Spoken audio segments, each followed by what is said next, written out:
Thanks for always reminding me to do that. Thanks for reminding me to do that.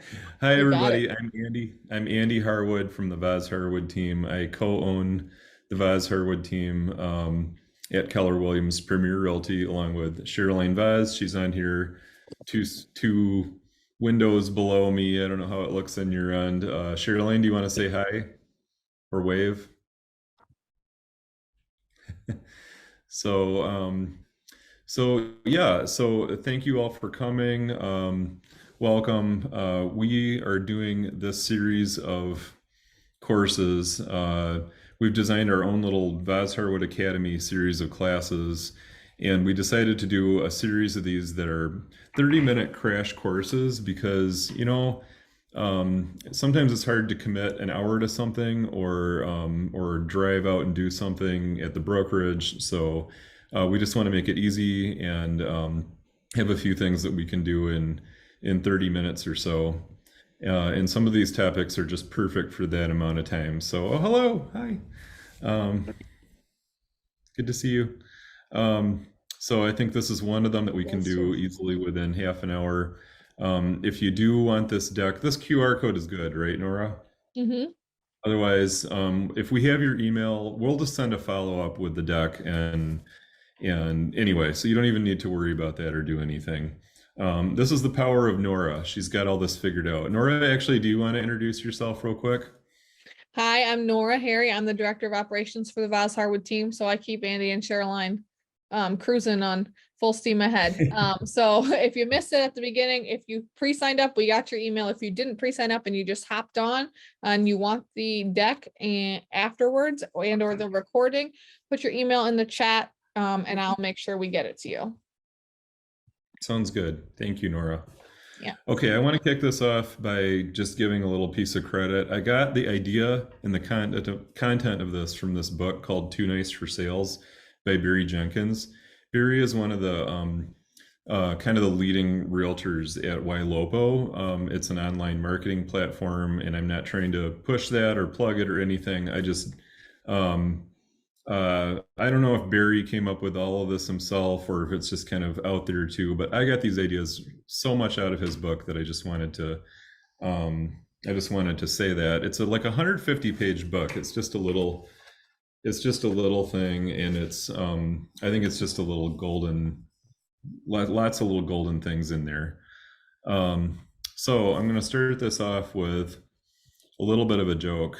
But now pretend you're talking to somebody. I'm talking to somebody.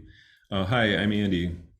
Uh, I saw you were looking at my website. You were on my website looking at houses. Do you want to get married?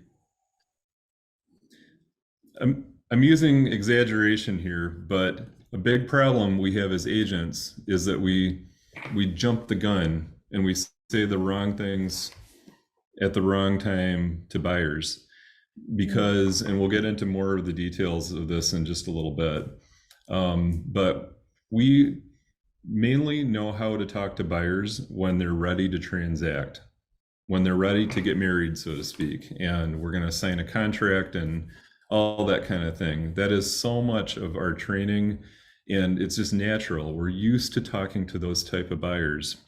But I think where we need to develop skills, I need to develop, and we all need to, and where there's so much potential, is people who are farther afield in the process. And that's a big part of what this class is about, because I don't really need to teach a class on so much on how to talk to buyers right now. Lots of that's out there. It's in Ignite at Keller Williams, and how to do showings and all that kind of stuff. That's like most of us who have been in the business a little bit are pretty good at that and have some skills. This is all about how do we talk to people who are not ready to go there yet, and just understanding where they're at in the process. So we are used to seeing things so much from our perspective and not the clients. And part of it is just that we do this every day, right? We're in real estate, it's natural to us, and we're experts. So it's easy to it's easy to, like I put in the bullets here, we take a lot for granted in terms of where buyers are at. When we think somebody's talking about real estate, when we hear somebody talking about real estate, in our realtor minds, we're going right to, oh, here's a buyer or here's a seller. And these people might not in their minds be thinking at all that they're a buyer, or we'll leave sellers out of it for now because this class is more about buyers, but this does apply to sellers too. They might not be thinking about that at all. They've just mentioned real estate and they're so far in a different place with it than we're thinking. So when we start to say things like, hey, can I get you connected to a lender, or do you want to go see some houses or something, we're going right into that. Do you want to get married? You know, it's like, whoa, no, I'm getting sold by this realtor now. What's going on?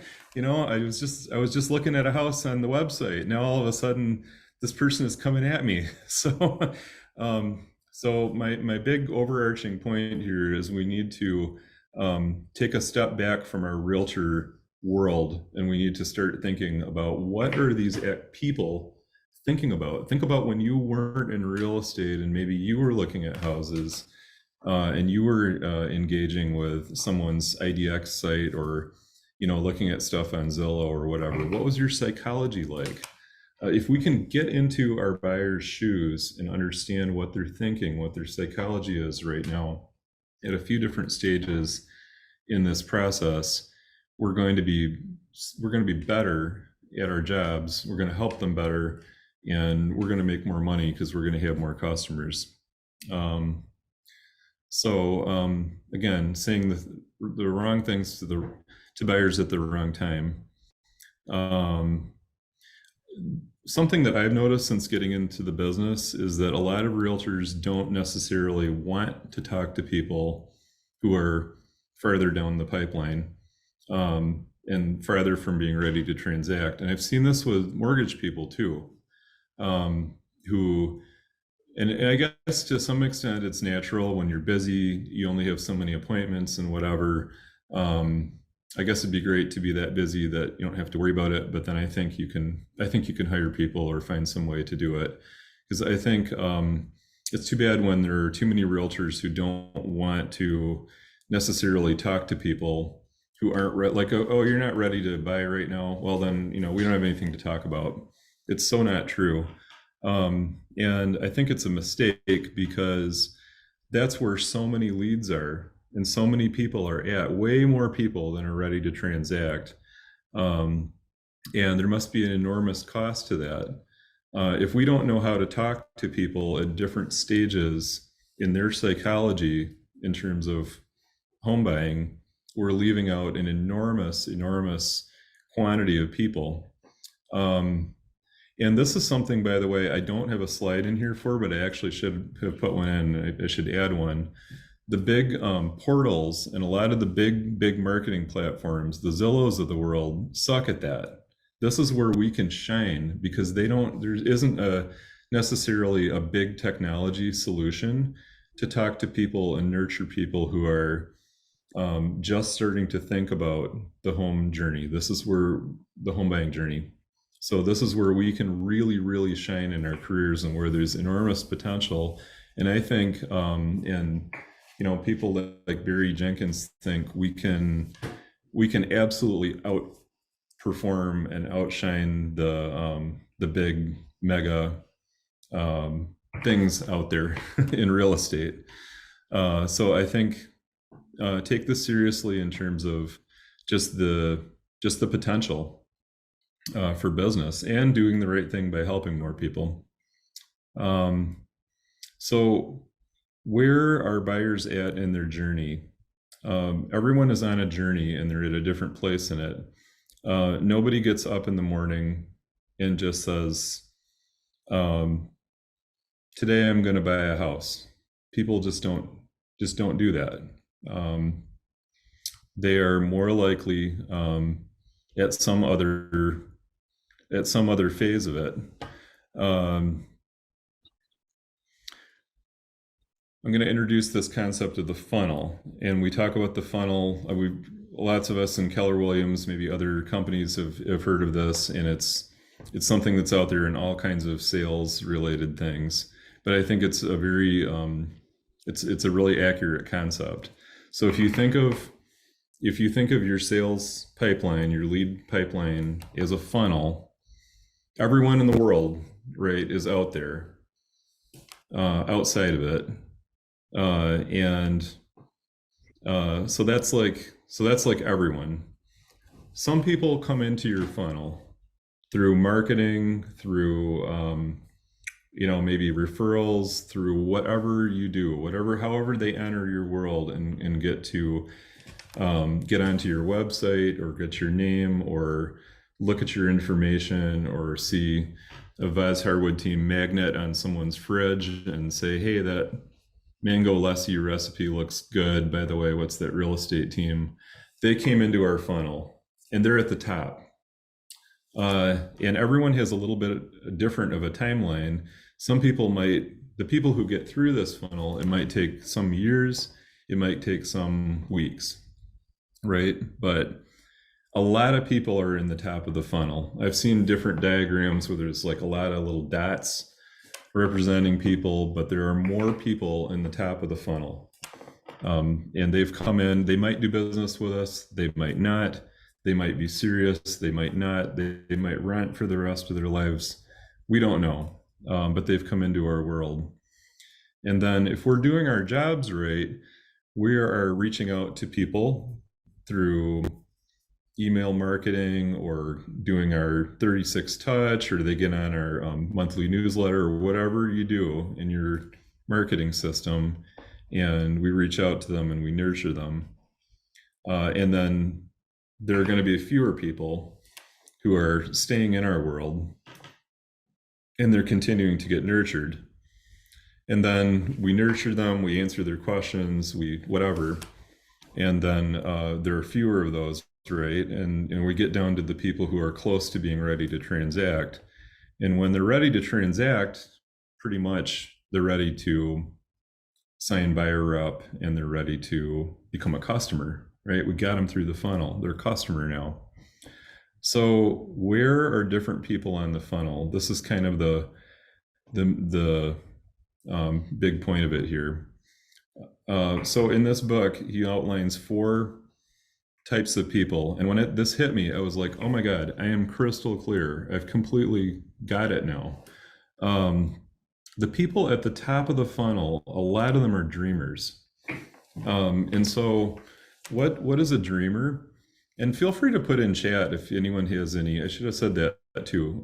I can answer, Nora can answer. If anyone has questions or you want to put your hand up, I want to try to make these things as a little bit interactive too, if I can. So don't hesitate. So if anyone has like a thought or an experience on what a dreamer would be, but I can tell you 2 names that we use for dreamers in this business that I've heard over and over again, and they're not nice names. They're looky-loos and tire kickers. So these are the people. Now, do we get dreamers into houses and go spend tons of time and gas showing them all kinds of houses, and they're not pre-approved? I mean, some realtors do. I know people who do that. And I'm not going to say, slam how anyone else does business, but I not only think that it's not a good use of our time to do that necessarily, but I also think we often scare these people away. And these are the people that we're jumping out. They're not even thinking about really buying right now. They're, yes, Andrea, people who need to do some major work on their credit potentially. So this was my joke at the beginning, like, oh, that house, looks interesting. Oh, do you want to go see it? Have you talked to a lender? Are you pre-approved? Can I get you in next week? Can I get you signed? Can you sign agency, buyer up? This guy's crazy. Leave me alone. A true dreamer in this context is possibly just starting to think about, maybe I could buy a house, or maybe not even thinking about it. Maybe they're just curious about real estate right now. They have no or little idea what they want. They're not saying, I got to have 3 bedrooms and 2 baths. They're not committing to you. They don't know you. They don't care about you. We haven't just necessarily developed a relationship yet. Um, and here's the thing that I think is trips a lot of people. These people could be 2 years out or 18 months out, at least a year out. We had a dreamer client who we met 4 years ago and we closed them. We've got them a house. 4 years. They hung in there. They didn't have the credit. They didn't have the down payment. And when we talked to them the first time, they were totally a classic dreamer. They said, oh, it'd be wonderful to buy a house someday. We're renting. Our credit's not very good. We don't have any money. And I don't know how or when we could do it. Now, what would most realtors say to that person? Well, good luck. So but that turned into not only a client, but and they got a lovely house and they achieved the dream of home ownership. But now they're referring people to us too. So what do you need to do with people like that? You need to listen to them, give them lots of information, ask questions, affirm them, basically say, yeah, don't sleep on the dreamers. That's great. You can do it. You can do it. And just gently, would you be interested in starting to talk to a lender? Don't be too heavy-handed and try to really push them hard, because they're probably going to feel like you're just trying to sell them, or they're just going to get more confused or whatever. And don't use fear to motivate them too. Like interest rates went up, of course, but if you don't buy this year, interest rates are going to go up, and you'll have lost your chance. That's not going to work, or it's not a good strategy. So this is why it's good to have a lot of value to be able to add, and a lot of patience, and come from education. I love to come from education, and just being able to give something of value to people. So dreamers make a transition in the process and they become planners. When dreamers start to get a little bit of hope, or a little bit of feeling like, maybe my job's stable, or my lease is going to start to come up, or whatever, or I think I might be able to do this now, then they start to become planners. Planners have hope, and they're starting to put a plan together. And one of your jobs as a realtor is you can help people go from dreamers to planners. You can give them just the right amount of nurturing and stay in touch with them so that they can start to understand, if I've got Andy or Sherilyn working for me, or Jen or Betty Jo, I'm starting to have a team in place, and you're educating them, and you're starting to just give them a little bit more of how I can get from A to B without pressuring them too much still. Then you will be their person. You're going to be the person that they trust, and the person who didn't just try to slam dunk them into a house. They need your help with a plan, and you're going to know when they're ready for it, and they're receptive, and like it says, starting to itch. They're starting to get a little bit excited about real estate. And I've heard a number of people say this to me recently. I'm pretty good at generating leads and talking to people about real estate, but my follow-up isn't doing well. These 2 stages are the most important follow-up. It's easier to follow up with people who are ready to transact, right? Because we know how to get them to lenders. The lender will start following up with them, et cetera, et cetera. This is where if we can build our skills in these groups, this is we would do so much better. They're also the biggest groups too. There are way more people who are in the dreamer and planner category than in the other ones. Um, so eventually planners become shoppers. They have the plan. They're starting to really look at houses. These are the people who, what are they doing? They're going to open houses now. They're starting to talk to a lender. Maybe we've got them on a search, or they're using our search tools, and we're getting them excited about houses, and they're starting to see what they can afford, and they're shopping. They might be pre-approved too, and they might be. I'd say there's almost a couple different categories of these. They might be planners who have become shoppers, or they might be people who are really, they could transact at any time, but they're just not motivated. And sometimes these people can be frustrating to us too, and we have to be patient with them. Somebody who can be in this category could be people who just, and I know you all had people like this, who are not going to buy until they find just the right house. They have a month-to-month lease. They're living with a relative. They don't have any reason to move, except it would be good. So they might just be shopping. But shoppers are good because they can be ready to go into buying anytime. These people need good searches, and they need regular check-ins.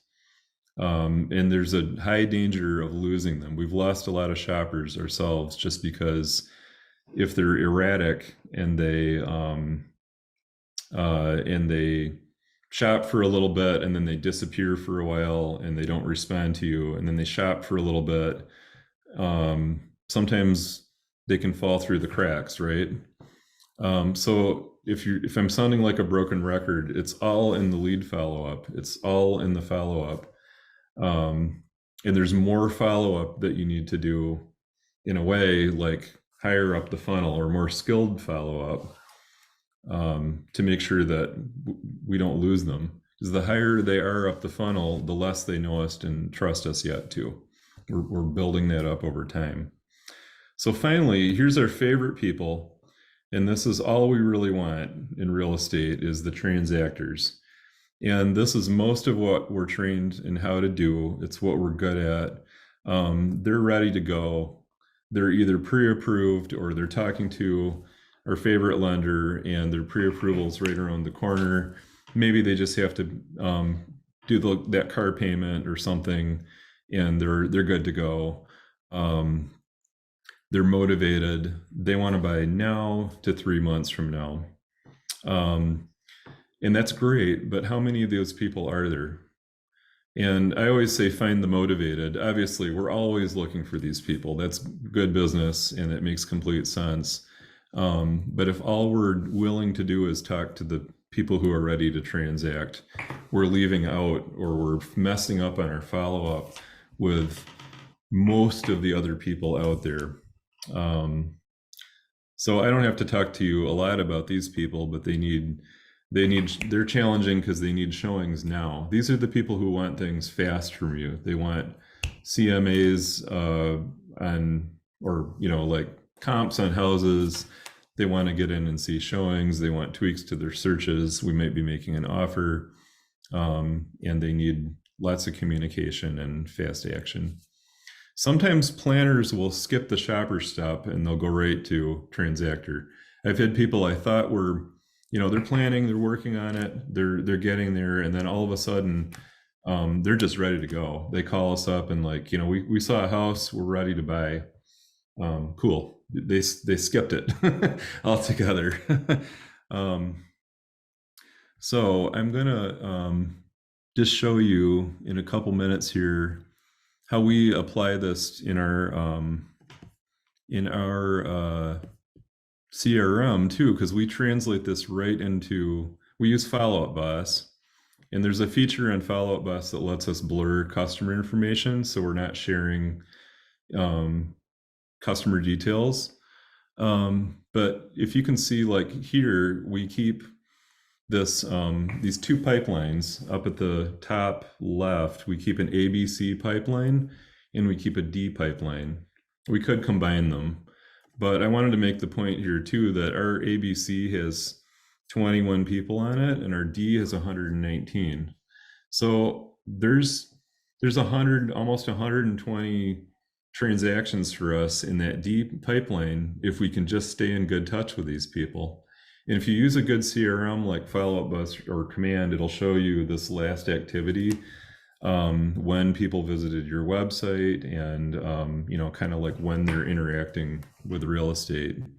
So I would encourage everybody to use these stages, and we literally, if you look at our stages, we literally put them in there as like a transactor, shopper, planner, dreamer, and then they become active clients. So we just literally use this with our exact sales pipeline. And I think that is mostly what I have to tell you. I just want to get back to my presentation here. Yeah, so just to recap, you might be losing a lot of business by not taking those longer term people seriously and knowing how to talk to them. And I think this is a great little book. I know there's other stuff out there too, but if you want to dig into some resources on how to have non-salesy conversations that are going to nurture people who are 24 to 12 months out, there's some really good resources out there. And I'll just leave you with practice. Think about yourself in the shoes of the buyer. How would this person feel? What might they be thinking? What clues are they giving you? What are they telling you about their life and where they're at in the process? You can start to get good at this and identify what people are saying and where they might be. And then you need to keep updating that all the time. Those pipelines are living things. Somebody might be switching stages, and the only way we'll know is to talk to them. So that's all I